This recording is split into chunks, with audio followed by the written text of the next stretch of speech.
एक बार की बात है। नदी किनारे हरा भरा विशाल पेड़ था। पेड़ पर एक बंदर रहता था। उस पेड़ पर खूब स्वादिष्ट फल लगे थे। बंदर जी भरकर फल खाता, डालियों पर झूलता और कूदता फांदता रहता। उस बंदर का अपना कोई नहीं था। उस क्षेत्र में कोई और बंदर भी नहीं था जिससे वह दोस्ती कर पाता।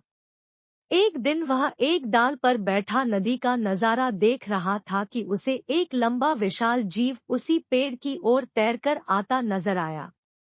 बंदर ने ऐसा जीव पहले कभी नहीं देखा था। उसने उस विचित्र जीव से पूछा, अरे भाई, तुम क्या चीज हो? विशाल जीव ने उत्तर दिया, मैं एक मगरमच्छ हूँ। नदी में इस वर्ष मछलियों का अकाल पड़ गया है। बस भोजन की तलाश में घूमता घूमता इधर आ निकला हूँ। बंदर दिल का अच्छा था।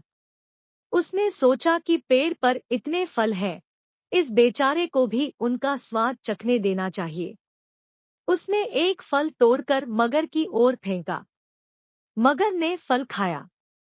बहुत रसीला, मीठा और स्वादिष्ट।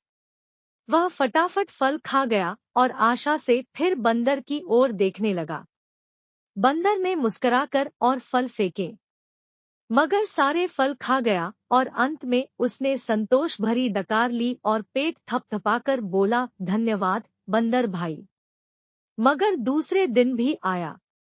बंदर ने उसे फिर फल खिलाए। इसी प्रकार बंदर और मगर में दोस्ती जमने लगी। मगर रोज आता, दोनों फल खाते खिलाते, गपशप मारते। बंदर तो वैसे भी अकेला रहता था।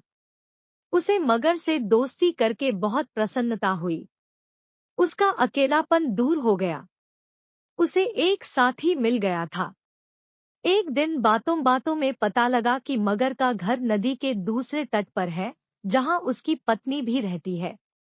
यह जानते ही बंदर ने उलाहना दिया, मगर भाई, तुमने इतने दिन मुझे भाभी जी के बारे में नहीं बताया।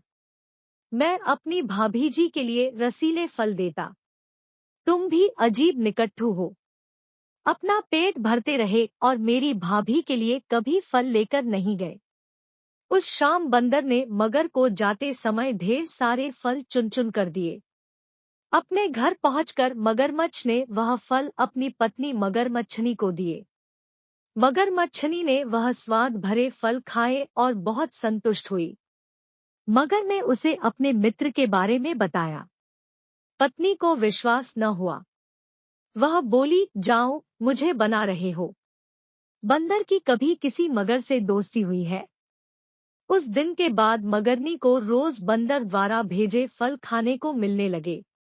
उसे फल खाने को मिलते यह तो ठीक था, पर मगर का बंदर से दोस्ती के चक्कर में दिन भर दूर रहना उसे खलने लगा। खाली बैठे बैठे ऊंच नीच सोचने लगी। वह स्वभाव से दुष्टा थी। एक दिन उसका दिल मचल उठा, जो बंदर इतने रसीले फल खाता है, उसका कलेजा कितना स्वादिष्ट होगा। अब वह चालें सोचने लगी। एक दिन मगर शाम को घर आया तो उसने मगरनी को कराहते पाया। पूछने पर मगरनी बोली, मुझे एक खतरनाक बीमारी हो गई है। वैद्य जी ने कहा है कि यह केवल बंदर का कलेजा खाने से ही ठीक होगी। तुम अपने उस मित्र बंदर का कलेजा ला दो। मगर सन्न रह गया। वह अपने मित्र को कैसे मार सकता है? नन, यह नहीं हो सकता। मगर को इनकार में सिर हिलाते देखकर मगरनी जोर से हाय हाय करने लगी, तो फिर मैं मर जाऊंगी। तुम्हारी बला से और मेरे पेट में तुम्हारे बच्चे हैं, वे भी मरेंगे। हम सब मर जाएंगे। तुम अपने बंदर दोस्त के साथ खूब फल खाते रहना। पत्नी की बात सुनकर मगर सिहर उठा। बीवी बच्चों के मोह ने उसकी अक्ल पर पर्दा डाल दिया। वह अपने दोस्त से विश्वासघात करने, उसकी जान लेने चल पड़ा। मगरमच्छ को सुबह सुबह आते देखकर बंदर चकित हुआ। कारण पूछने पर मगर बोला, बंदर भाई, तुम्हारी भाभी बहुत नाराज है।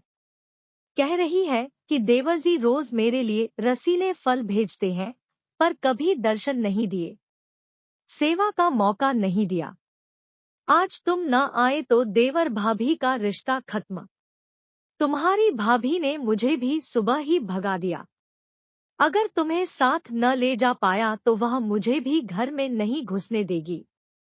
बंदर खुश भी हुआ और चकराया भी, मगर मैं आऊं कैसे? मित्र, तुम तो जानते हो कि मुझे तैरना नहीं आता।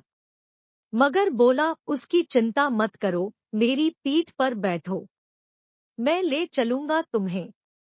बंदर मगर की पीठ पर बैठ गया। कुछ दूर नदी में जाने पर ही मगर पानी के अंदर गोता लगाने लगा। बंदर चिल्लाया, यह क्या कर रहे हो? मैं डूब जाऊंगा। मगर हंसा, तुम्हें तो मरना है ही।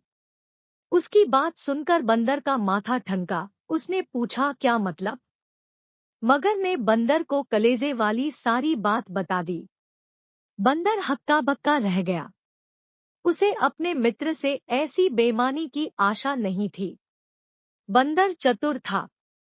तुरंत अपने आप को संभालकर बोला, वाह, तुमने मुझे पहले क्यों नहीं बनाया? मैं अपनी भाभी के लिए एक तो क्या 100 कलेजे दे दूं। पर बात यह है कि मैं अपना कलेजा पेड़ पर ही छोड़ आया हूँ। तुमने पहले ही सारी बात मुझे न बताकर बहुत गलती कर दी है। अब जल्दी से वापस चलो ताकि हम पेड़ पर से कलेजा लेते चलें। देर हो गई तो भाभी मर जाएगी। फिर मैं अपने आप को कभी माफ नहीं कर पाऊंगा। अक्ल का मोटा मगरमच्छ उसकी बात सच मानकर बंदर को लेकर वापस लौट चला। जैसे ही वे पेड़ के पास पहुंचे, बंदर लपक कर पेड़ की डाली पर चढ़ गया और बोला, मूर्ख, कभी कोई अपना कलेजा बाहर छोड़ता है? दूसरे का कलेजा लेने के लिए अपनी खोपड़ी में भी भेजा होना चाहिए। अब जा और अपनी दुष्ट बीवी के साथ बैठकर अपने कर्मों को रो। ऐसा कहकर बंदर तो पेड़ की टहनियों में लुप्त हो गया और अक्ल का दुश्मन मगरमच्छ अपना माथा पीटता हुआ लौट गया।